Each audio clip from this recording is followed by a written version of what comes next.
खती जाने जिला जम कहते हो बिगहा के बिगहा तारा नाम कहते हो और तारा खती जाने जिला जम कहते हो बिगहा के बिगहा तारा नाम कहते हो। ये हमारा मुकेश भैया बानी इनकरा तरफ से आजीवन मतलब जब से हम जुड़ल बानी तब से भैया के ढेर सारा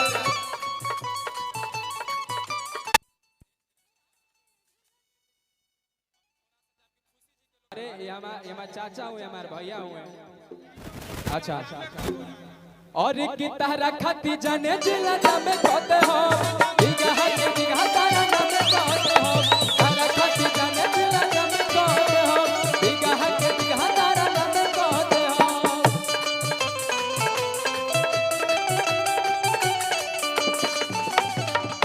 देखिए मेरा भैया के तरफ से हजारों हजार रुपए का पुरस्कार बा। अरे जिया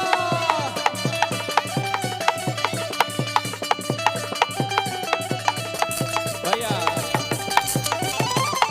भैया निशांत कृष्ण भैया आई बारे भैया का स्वागत बा। एक बार बी फ्लैट स्केल दिखाई ना लालू जी के गाना गावे के फरमाइश आई बा। बी फ्लैट स्केल दिखाई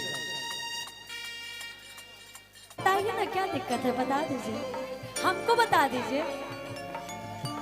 अच्छा बाद में हमको बताइएगा लेकिन है ना ठीक है भैया थोड़ा हटिए आप ठीक है कोई दिक्कत मेरे दोस्त है मैं पूछ सकती हूँ। तब ये बोलेंगे अपनी पत्नी से